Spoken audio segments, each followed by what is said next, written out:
Hello, how you doing? Doing great. Glad to hear it. I'm Jonathan Aragon with the Center for Academic and Faculty Excellence, joined with me by my coworker at Cafe, Sarah Aburaisi. This webinar is for you. We made it special for you, and it's on Canvas design. All right. So just getting right into it, I wanted to go over some engagement options. The transcript is enabled, so if you press the CC button below for closed caption, you can see my words spoken as I say them, and you can turn it on or off, just depending on how you would like it. I also want to emphasize that this is your time, so please do participate however you feel moved to do so.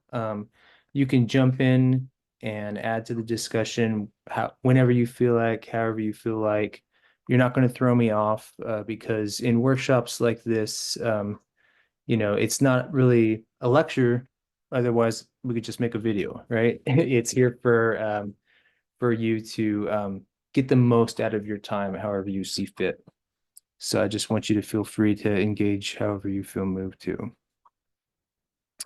Um, so today I really wanted to just begin the way we think about Canvas design by thinking about it in terms of sustainability. And when we build a sustainable LMS, which stands for Learning Management System, which Canvas is, there's many different kinds. You have Blackboard and Moodle, Google Classroom. If you think of a website is a content management system. A learning management system is basically a content management system that's set up specifically for teaching and learning. So it has like tools that enable you to grade efficiently and so forth. So when you're thinking about sustainable Canvas design, the three main things I've run into in my years doing it is trying to strike this balance between student-centered design. So what's going to be the best user experience for the student? Faculty-friendly design. So what's going to be the sanest way for you to manage the site and then move it from one semester to the next? And then institutional compliance. So what things do you need to do to be a team player and keep your university happy and do the things that they like you to do, right? So those are the three challenges you have to face, right? You want to run a smooth class that keeps your students happy. You want to keep your institution happy. And then you have to make things manageable for yourself because faculty are very, very busy people with a lot of responsibilities. And if you don't think about striking this balance from day one, then you can add a lot of technical work onto your plate, you know. You definitely don't want to do this big rush to build a Canvas site at the start of a semester and then spend the rest of the semester updating links and then answering questions because people can't access stuff. Okay, so,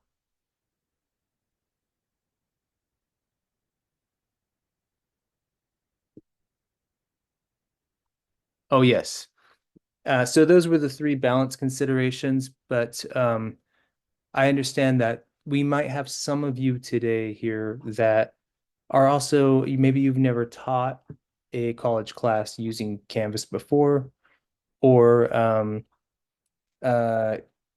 and yeah, maybe you're not currently doing it, you've never done it before, but maybe you're interested in knowing what the expectations are that universities have for Canvas design.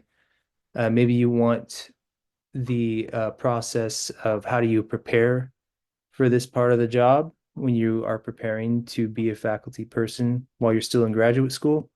So there might be an additional consideration here of how do you demonstrate competency in Canvas design. Um, and there can be some benefits for that if you're in that boat, which is reducing the learning curve. So while you're in graduate school, it's easy to get really focused on meeting your degree requirements and then not be thinking about being able to hit the ground running when you start your job, right?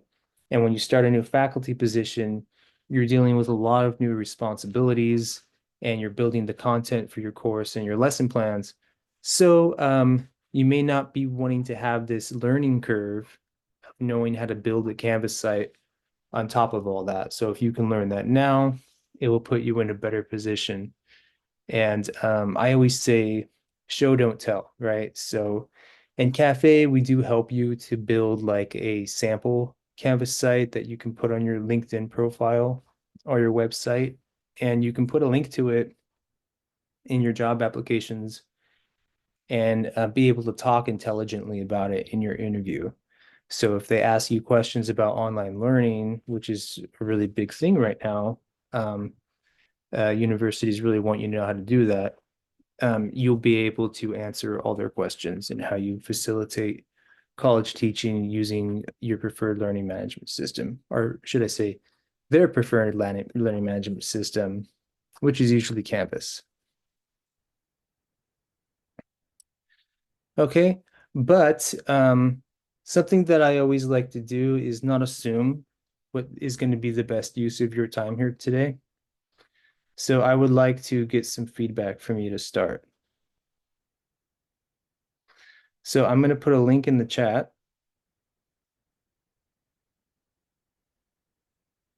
Here it is. And this link goes to a document. And so it's what you write is completely anonymous.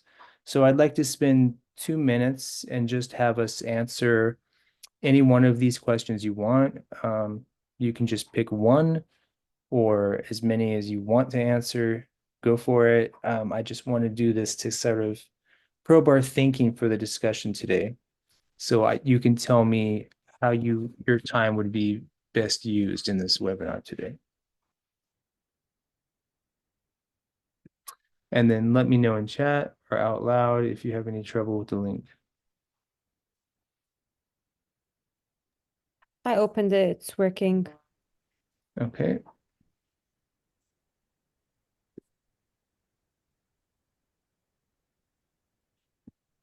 All right, I see activity buzzing.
All right, so let's see what some of you are saying.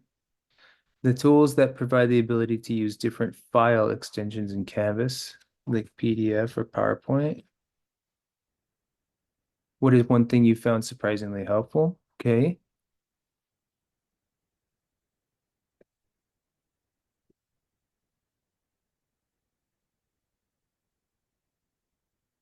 For future, when I apply to become a faculty member, I want to be able to facilitate the learning methods for my students.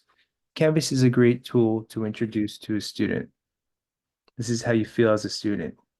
Yeah, when we talk about student centeredness, that's going to be a really big thing because some of the best thing you can do, one of the best things you can do to be student centered is just to ask yourself, well, what do you care about when you were a student?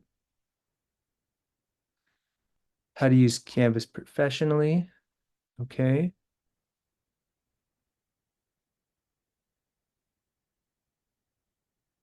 Want to improve skills in general?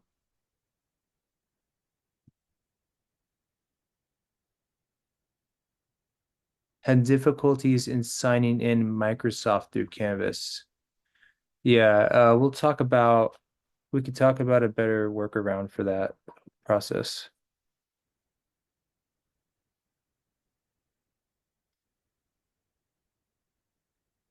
building sustainability throughout the semesters. Yeah, I've been building Canvas sites for some other faculty this semester, so that's the thing that's most salient to me right now. As a student, you don't think about it that much, but trust me, when you got to do it a lot, it's a big deal. Incorporate social media on open education resources with Canvas. Okay, that's interesting. Great. Um, I'm running out of colors, so great. Okay, that's super helpful. Back to slides.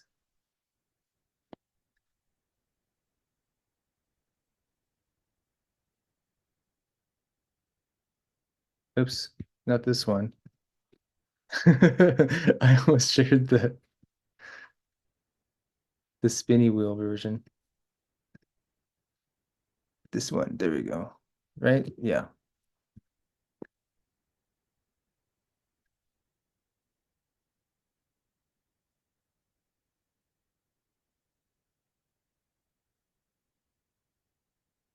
Oh no, this is still spinny wheel. Let me just close that one.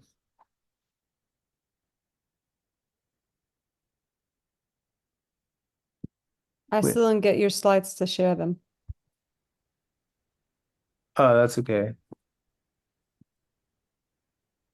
Oh, that's what I gotta do. There we go.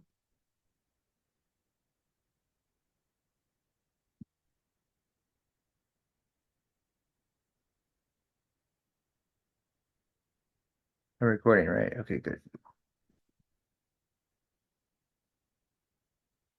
All right. So now that you spend a little bit of time doing that, you can share in chat or out loud. Just let me know what specifically would you like to focus on today that would make this session valuable and beneficial for you. A good use of your time. I have some stuff planned, but I'm happy to pivot to whatever you would like me to do.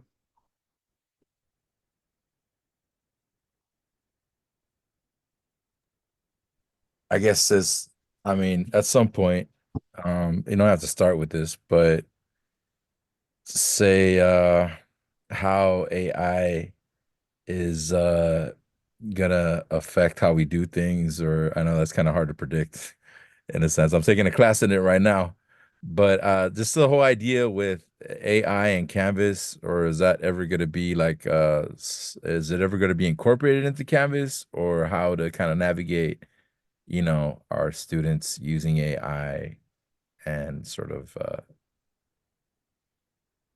within, I guess, the Canvas setting. Okay.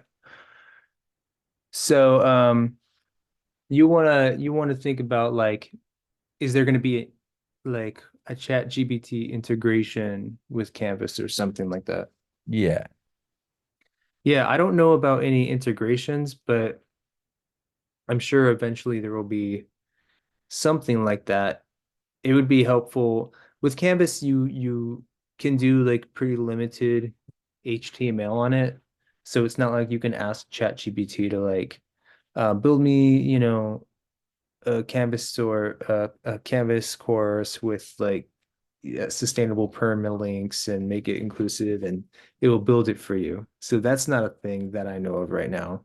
Because I know it's AI is really good in creating like rubrics, right? So it's like, and we already kind of see like we have to incorporate that into Canvas, and to a certain extent, it's going to make our life easier, and it makes sense, right? Even though rubrics they still have to kind of be edited, but I guess just thinking in terms of you know um suggestions or anything like that would be useful, but we don't have to get totally into it.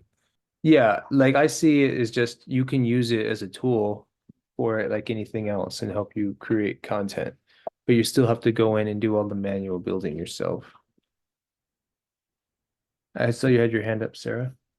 I was going to say exactly the same thing. So basically, it can help you a lot. It can help you with your assignment wording. It can help you with your introduction of yourself as a professor. It can help you reword stuff, make it more friendly. Um, it can help you with rewording your assignments, your um, transitions between modules and whatnot. Um, but you still have to do it manually yourself. So, and for the rubrics, yeah, it's a good rubric creator as an initial draft, and then you can customize it to your own liking.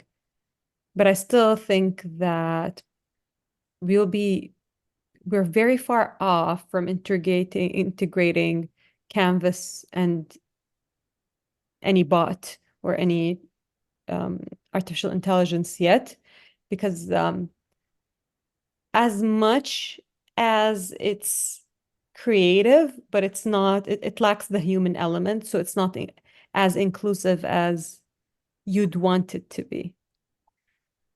And it's still the labor that you have to put in making those modules or transitions and accessibility and whatnot.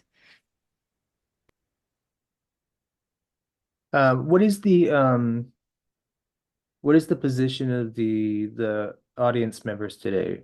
Are we mostly graduate students? Is anyone teaching any college classes right now?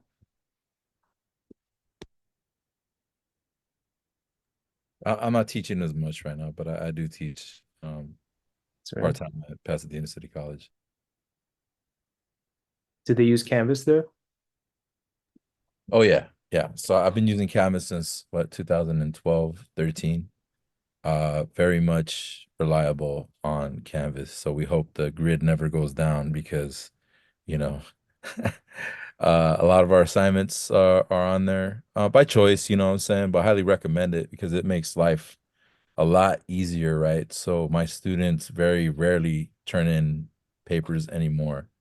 It's all on Canvas and it's all graded on Canvas and it's all fairly easy to use and to give feedback and sort of being able to go in there and sort of see like their peer edits as well.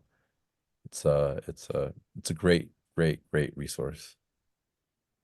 Yeah, and universities prefer assignments be submitted that way too. So if there's ever a grievance or something like that, they can go in and see the history of the work. Or if everybody gets A's, they're gonna be like, well, why did everyone get A's? I've never had that happen, but Yeah, yeah. They have a complete record of everything, all the comments, interactions,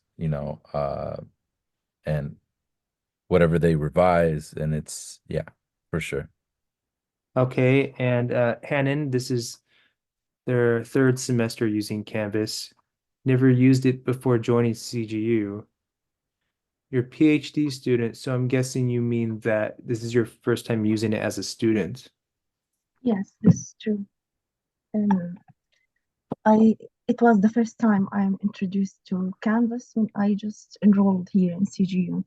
So I never used it all time whenever I was in my bachelor's study or master.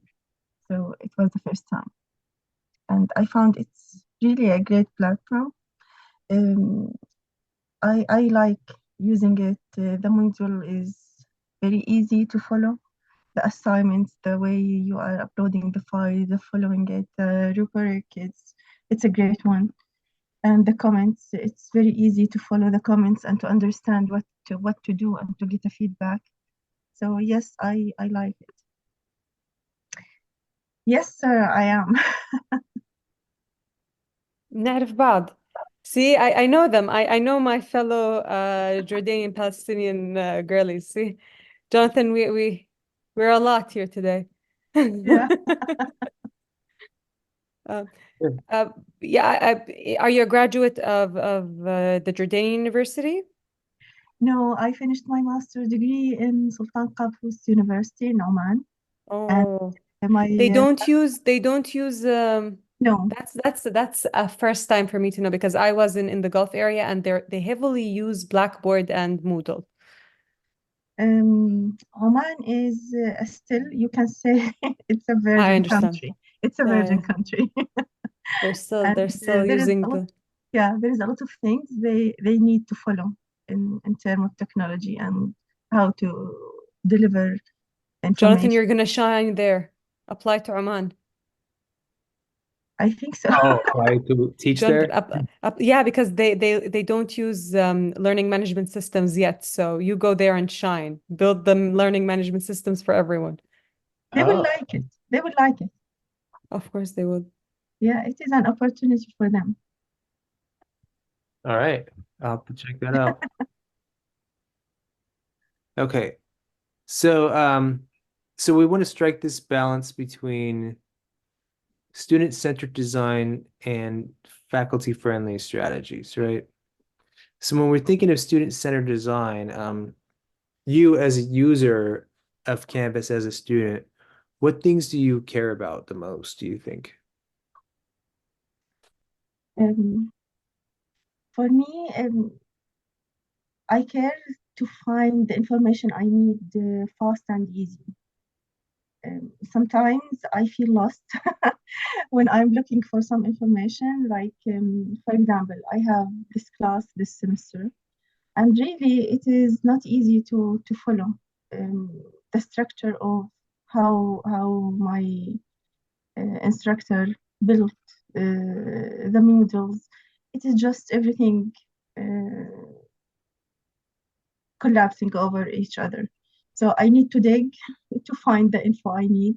And sometimes we need to back to her to ask her what exactly you want from this assignment, or where to find it, or where is the files you need us to look for. So I think it is not something from the Canvas itself, but it depends on the person who is using it to build the structure they want from Canvas. So what I hear you, Yeah. go ahead, Sarah. I wanted to say that I think Canvas is as good as its builder. Exactly. This is what I meant to say. Um, yeah, and I like the way that Jonathan teaches Canvas. He teaches it to be flowing, smooth. It's supposed to be. Yeah, I do agree. And Awad agrees also that it's supposed to, he agrees with the word agree to follow. He agrees with easy to follow. Yes. Yeah. I think you should be able to navigate your course without any complications. Yeah. Yeah, for me, I usually as a student, right? I go to if I'm having any like issue with like understand, especially in the beginning of the semester, right? We're still figuring things out. What do we have to turn in? What's due, right? I usually go to assignments, right? And sometimes, like you're saying, it's maybe the modules aren't completely aligned with the assignments that are due. And it has to do with how the professor is like putting things together because it could get confusing and unless we kind of like already kind of like prep our students on how to navigate it, sometimes there's like some confusion throughout the semester, right? And that's the thing. Sometimes professors like add new assignments too, right? So that's something else, right?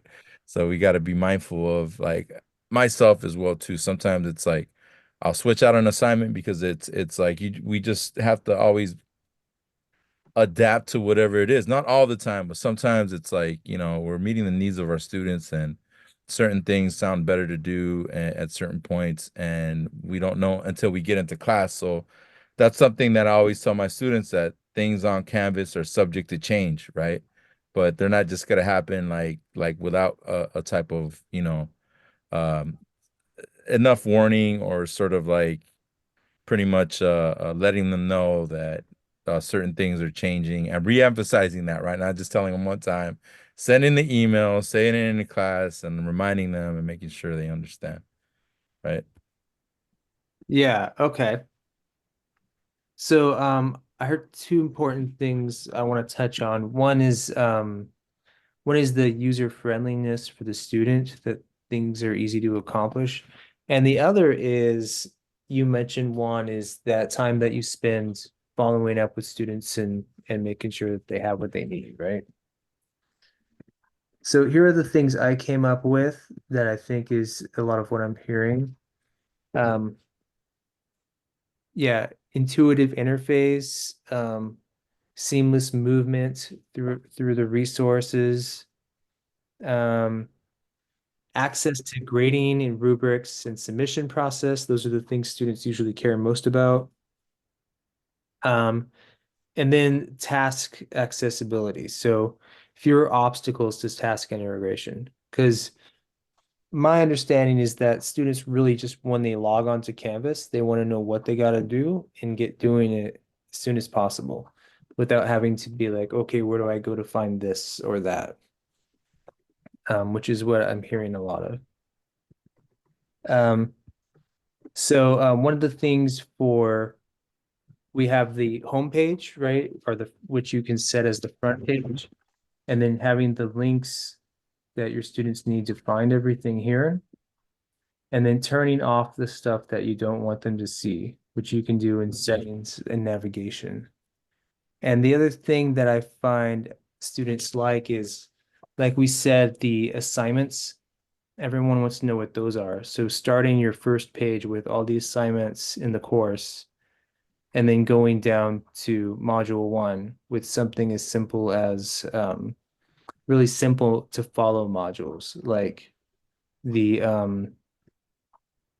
session overview, the submission, whatever they have to submit, and the slides for the class.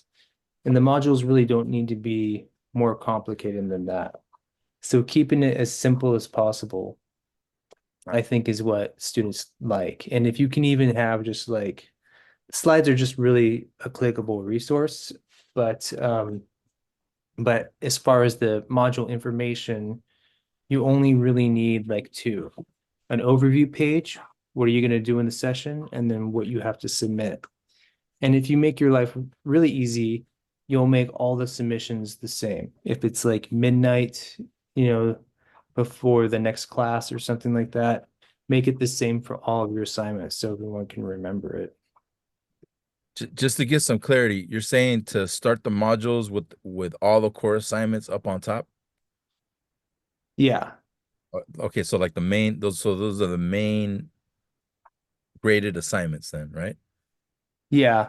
Okay, Like that's this is from the template that CGU provides that they like us to use. okay. But yeah, I think this is great. It will be in the syllabus for them to see, but Yeah, for them to see all the main assignments here too is helpful. yeah, that's good. And then the module is simple. So simple module like this, right? Where you don't have to click through a bunch of different stuff. And then the overview session or the overview page can be really simple like this. See how it's like session 2 overview. You will watch this lecture video, complete readings, link to all the readings, come to class, submit assignment by the due date, and then access the slides. So it's very simple and easy to follow. And then what I find students like is on that page where they submit the assignment, put all the information they need to submit it and what's being asked for. So here's all the questions that need to be answered. And you probably remember this page because it's from your summer class 1. But you want to have the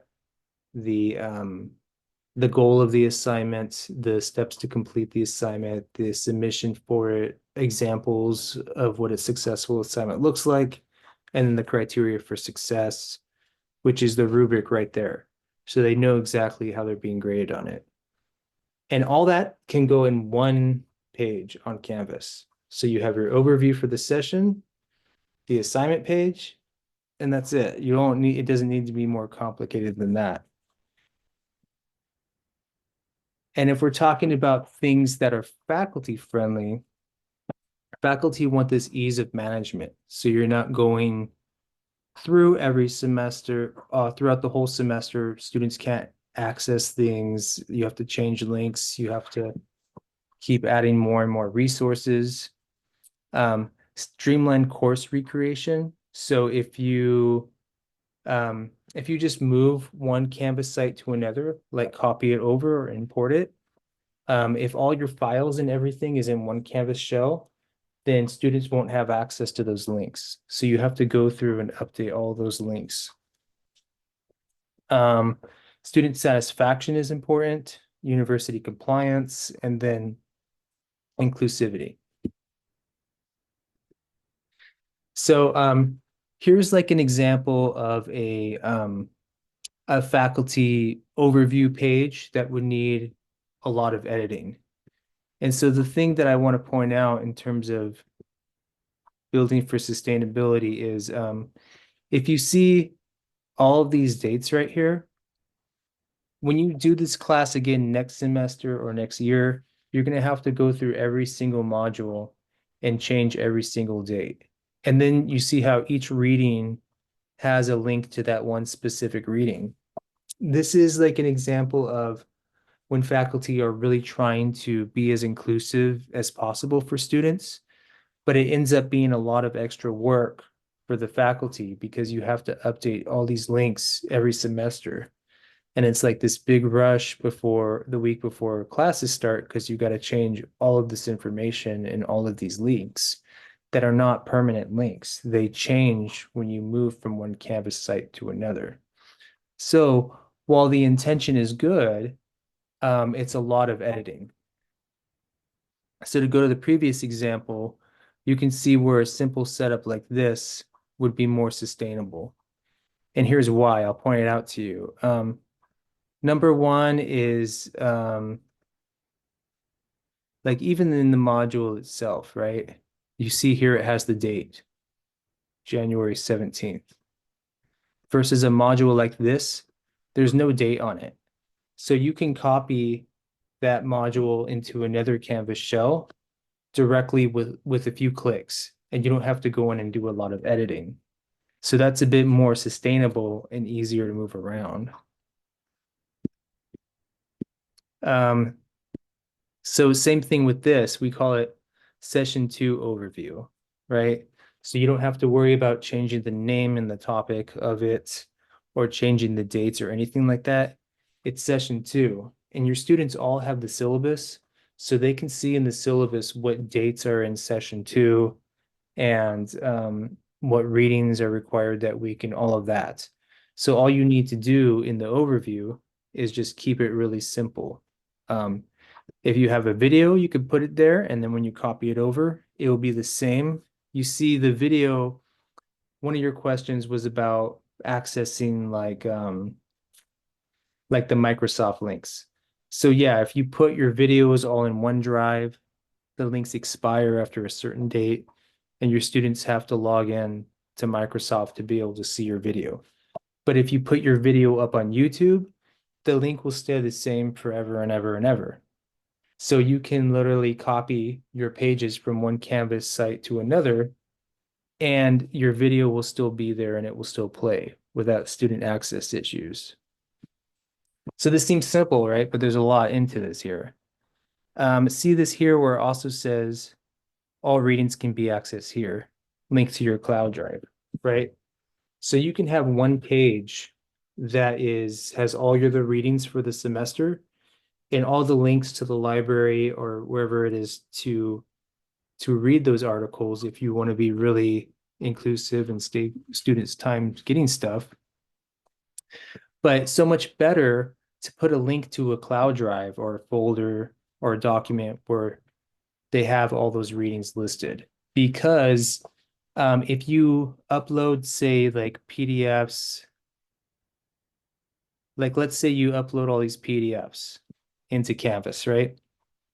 When you move your Canvas site from one to another, all these articles will expire. So you'll have to upload them again, and then you'll have to set the copyright, and you'll have to publish each one. And you can see where doing that will not only create more work, but if you forget to publish one reading or you forget to publish one thing, then a student will not have access to something that they're looking for. And that's where you're running into a lot of questions that you have to answer over email and stuff like that. And then same thing for the slides. So you could, on each page, just post the slides for that session.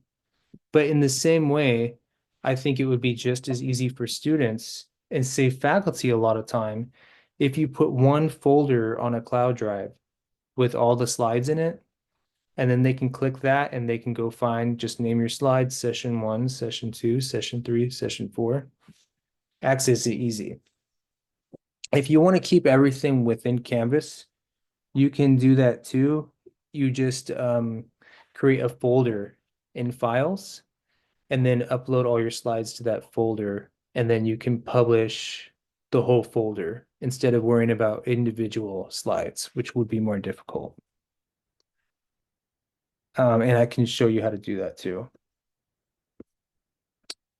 Yeah, so like I was saying, the session or the week and the dates and everything is right there. So you put in the time to create the syllabus and upload it to Canvas. So let your syllabus do that work for you. Did you want to say something, Sarah? Okay. And same thing with the readings. So your readings will all be listed in your syllabus, what readings they need to do for that session. And so if you want, you could even put the links here if you want and let them go there. Or they could go to Google Scholar, but I think students want to do that extra work. I would say just put all the references with links into one document in a cloud drive and let your students access it that way. And while doing the articles is, I'm not saying what's right or wrong to do because it's your course, you're responsible for facilitating it, and you have intellectual freedom to do whatever you want.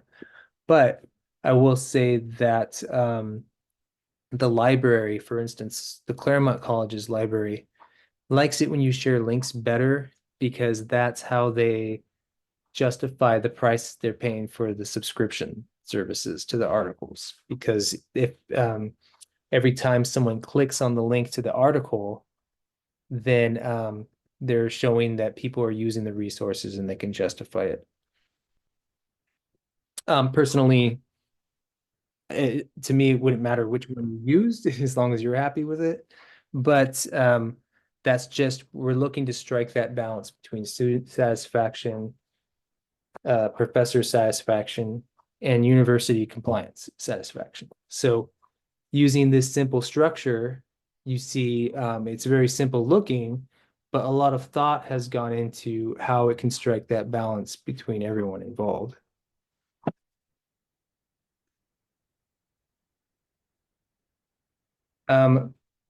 One of the other things is that universities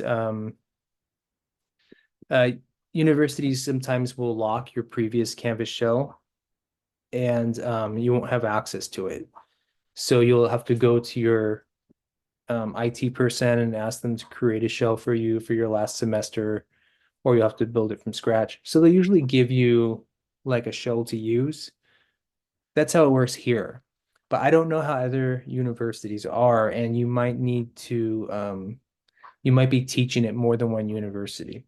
So I would suggest that you make an account, like I know you've done one, and at canvas.instructure and build your Canvas shell there first before you build the one at the university. So that way you always have your own ownership over your content, your intellectual property, your Canvas site, so that you can just go and copy and paste things over into your university shell when you get it. That way, even like, let's say some of you start adjuncting at multiple institutions, you have ownership over your own Canvas shell and you can copy it over to many. And then if you ever teach a public course, you can, let your clients access it that way. And just to add to that, there's a bunch of tutorials through the Canvas site and YouTube as well too. So and I think I've never sent out an email to them, but they have a lot of resources and sort of usually like say at Pasadena City College, the librarians are pretty like proficient at Canvas as well too, and they got like that 24-hour chat that the students use. I use it sometimes. So just know that don't ever feel like I would say don't spend more than like half an hour really uh trying to figure things out on your own. I'll just, don't prevent that frustration and reach out for help. Like I'm saying, if you're spending half an hour on something, don't reach out for help. Yeah, they have a great community resources there. And then speaking of reaching out for help, you can always reach out to us for help too. You can make an appointment if you want me to help you with Canvas stuff. I'll put my scheduler in the link. But before we go, time is very short. Can you do me a favor and share in chat? Where did that other link go? I guess it's not there. Can you share in chat, just because this isn't in the survey, any suggestions you have for webinars and workshops you'd like us to do in the future?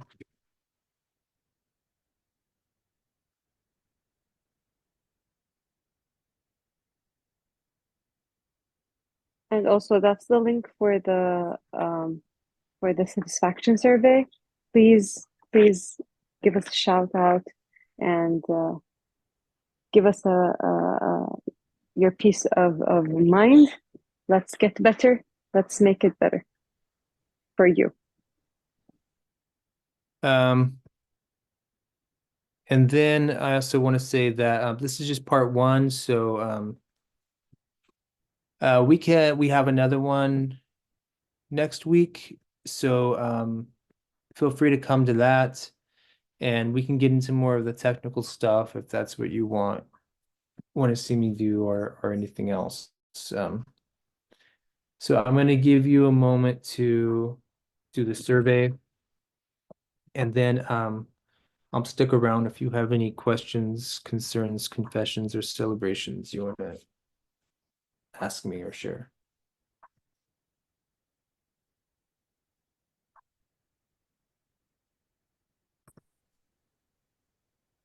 The announcement. Well, me, maybe. Okay, so your question is the way the Canvas is designed inherently to be engaging for students, right? Yes. Mhm. Okay. And No. It's designed to be a learning management system, and it does that very well. But engagement is completely dependent on you as the instructor.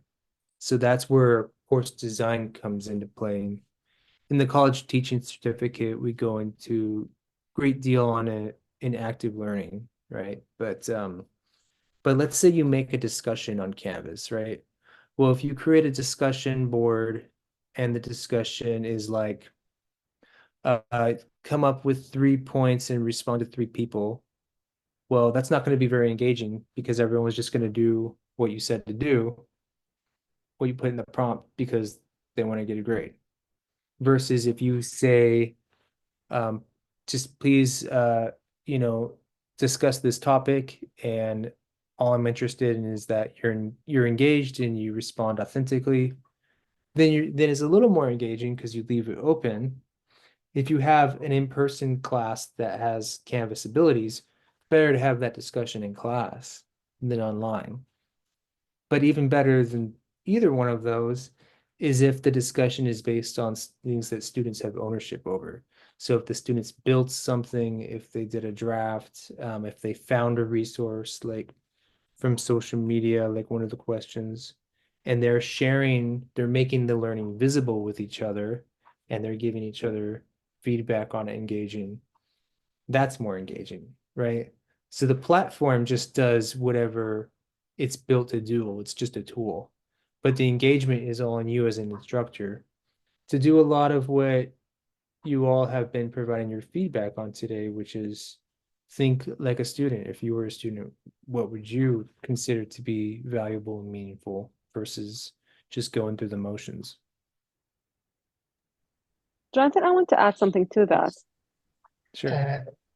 Can I just add one thing? Because I read one article about using the online and open education resources, and the author of that article found out from their study that when they provide the lecture on YouTube, the student more engaged than the previous semester when they upload their videos in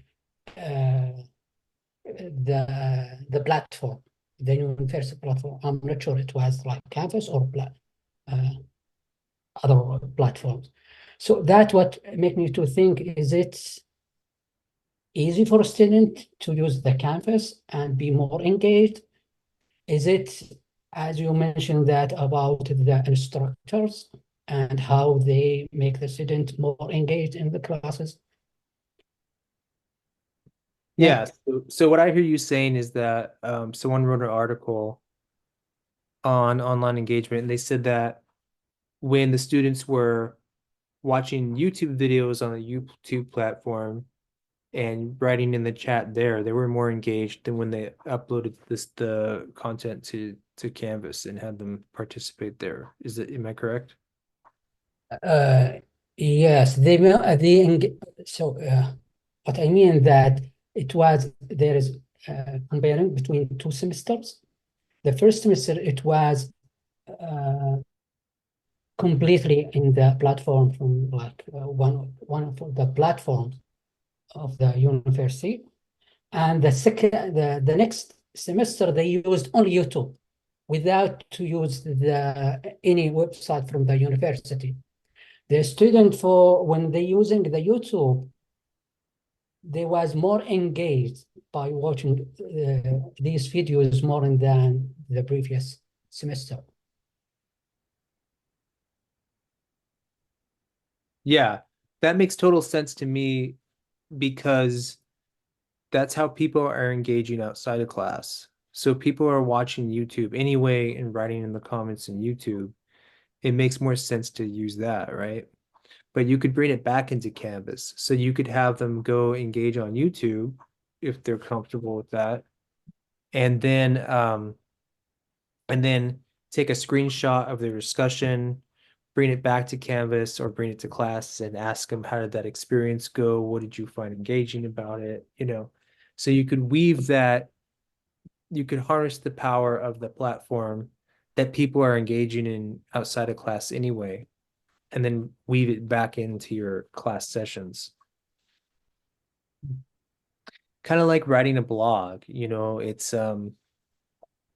we talk about this SAMR model: substitution, augmentation, modification, and redefinition.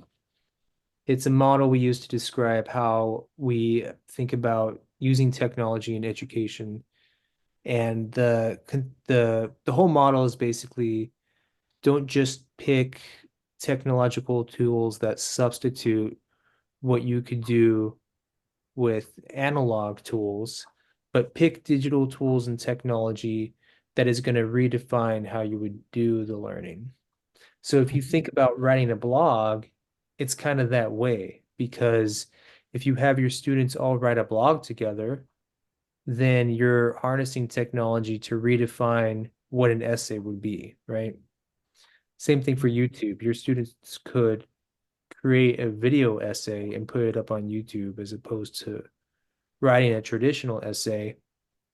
And you're learning so many more literacies that way, because you still have to write the script and find your sources if that's part of your rubric and do the writing, but then you have to know how to record and do audio production and do filming and how to use YouTube and how to engage an audience, right? So many more literacies you learn using multimedia than if you just stick to the standard reading, writing, presentation, essay, exam kind of thing. I agree with you. Perfect. Thank you so much. Thank you, Sarah. You're Thank you. welcome, Awad. Thank you. Have a good one. You Bye. too.